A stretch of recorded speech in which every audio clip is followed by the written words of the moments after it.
Palabra de vida. Evangelio de hoy. Padre Carlos Yepes. Del libro del profeta Ezequiel, capítulo 17, versículos 22 al 24.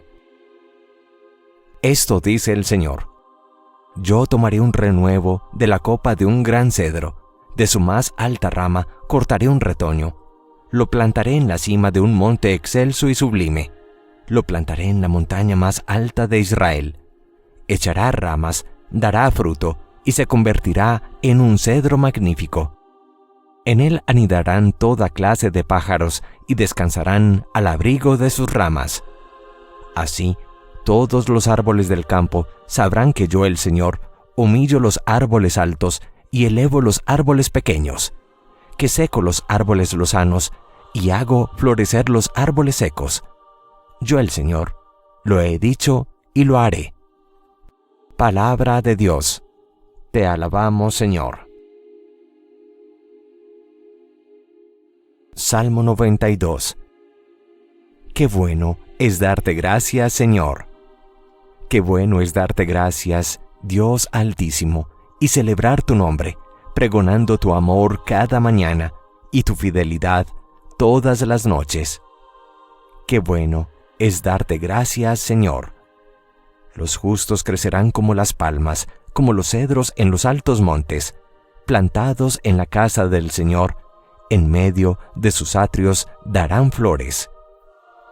Qué bueno es darte gracias, Señor. Seguirán dando fruto en su vejez, frondosos y lozanos como jóvenes, para anunciar que en Dios mi protector, ni maldad ni justicia se conocen. Qué bueno es darte gracias, Señor. De la segunda carta a los Corintios, capítulo 5, versículos 6 al 10.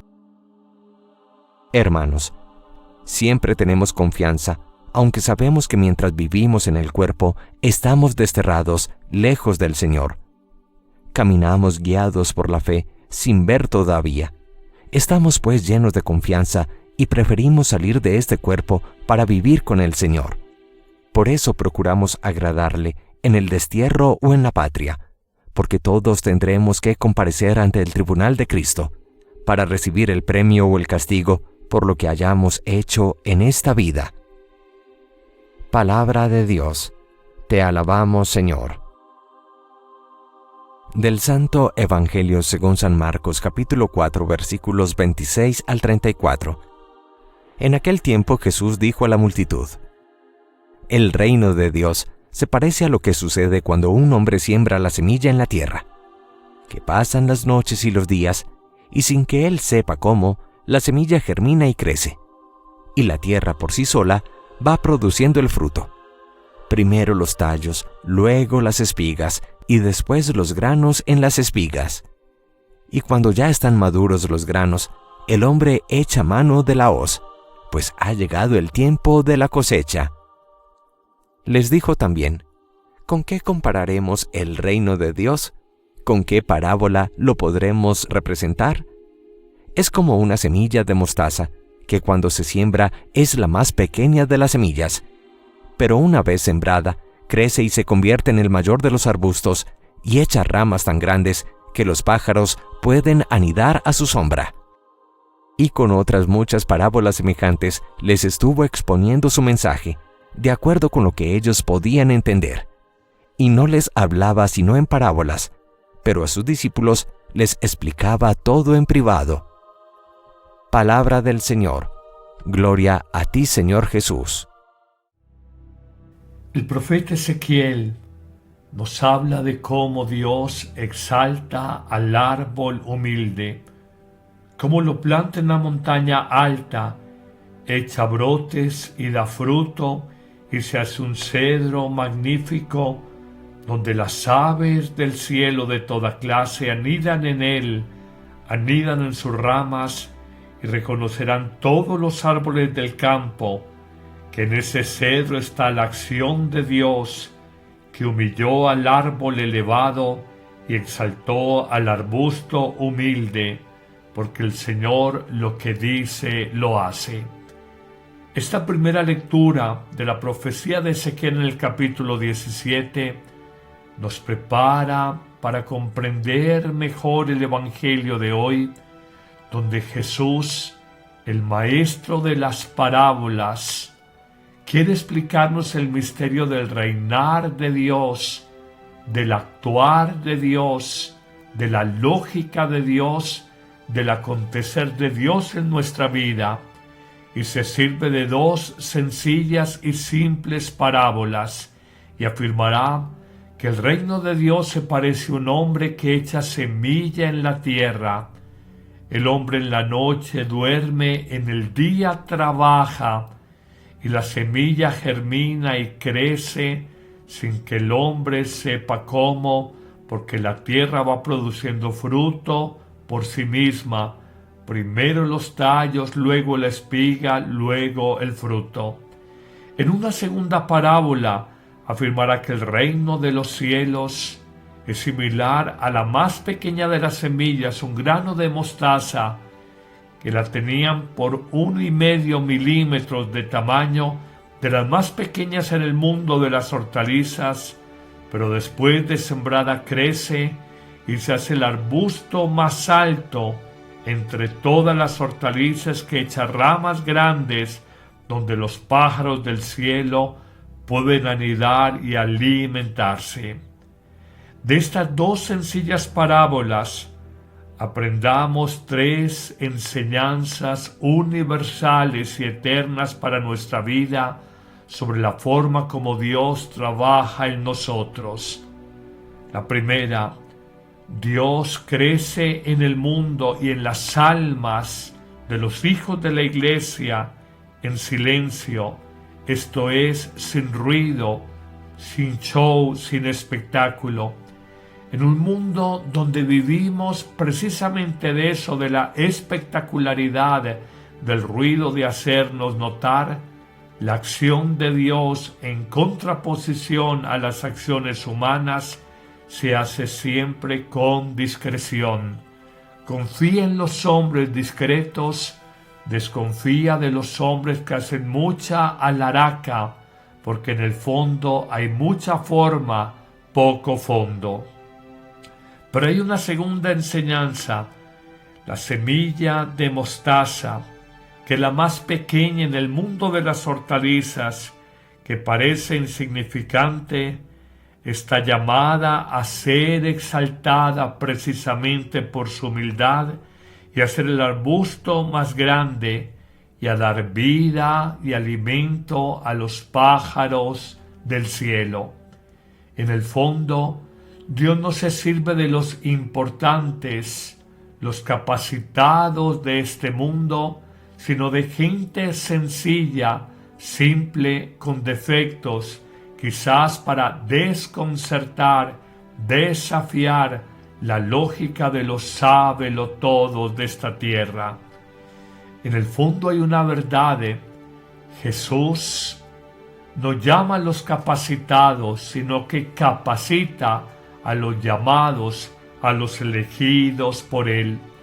Hoy no me digas que no sabes de teología, que no sabes rezar, que eres una persona tímida, que estás vieja, enferma o entrada en años, porque el Señor quizás con instrumentos insuficientes, como decía en su momento Benedicto XVI cuando fue elegido Papa en su primer discurso, siento que el papado me queda grande, pero me consuela el saber que Dios trabaja con instrumentos insuficientes. No fue solamente sobre ese Papa Benedicto o el actual, un hombre con limitaciones de salud y humanas, sino que con todos nosotros, en nuestras fallas, como las tuvo el apóstol Pedro, el primer Papa de la Iglesia, como las tenemos todos, se sirve de lo débil de este mundo para escandalizar a aquellos que se sienten fuertes, se sirve de los ignorantes de esta tierra para ofuscar el entendimiento de aquellos que se creen sabios.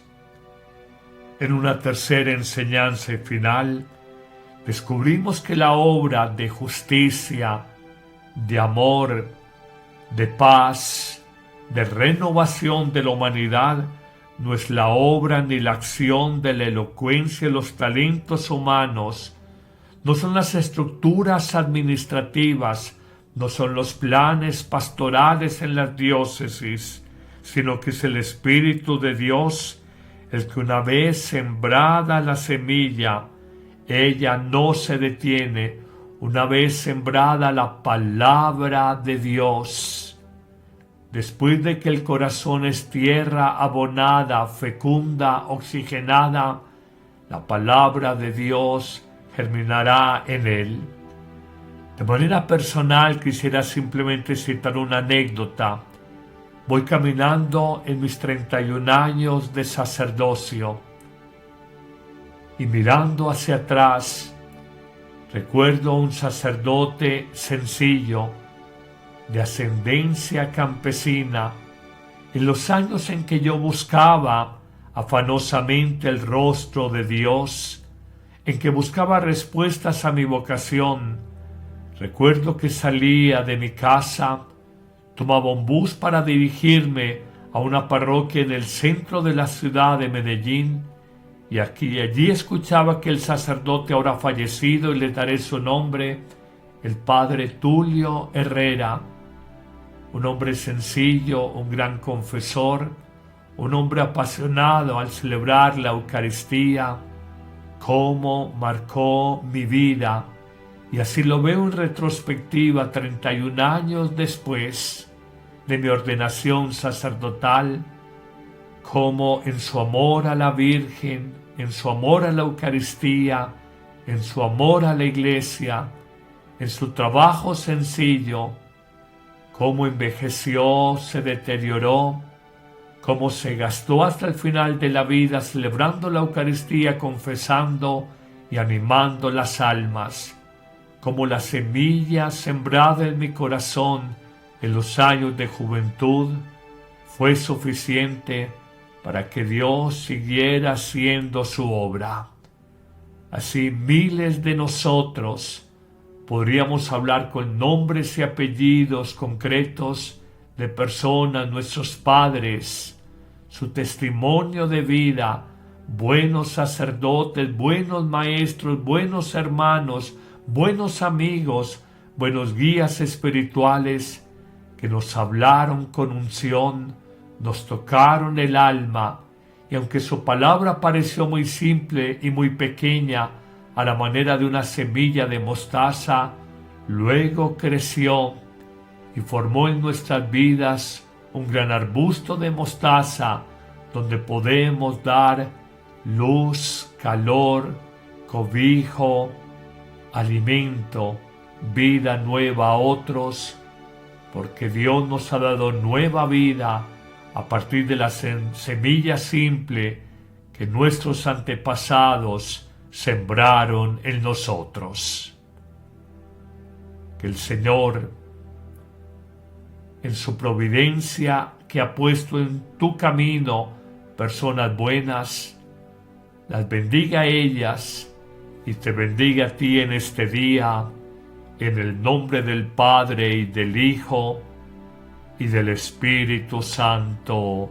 Amén. Que la buena obra que Dios ha comenzado en ti, Él mismo la lleve a feliz término. Amén. La Eucaristía es el principio y culmen de la vida cristiana. La Eucaristía es la oración más alta a Dios, la acción de gracias más sublime, el sacrificio pascual de Cristo que se ofrece por nosotros ante el Padre y se dona en el pan de vida que comemos. No hay verdadero y profundo encuentro con Cristo, sino en la Eucaristía de cada día. Vívela diariamente en tu parroquia, y si no puedes asistir, celébrala con nosotros en YouTube y Facebook Live con el Padre Carlos Yepes y el equipo de sacerdotes que apoyan a Amén Comunicaciones. Te esperamos todos los martes, jueves, viernes y domingo. La Iglesia hace la Eucaristía y la Eucaristía hace a la Iglesia.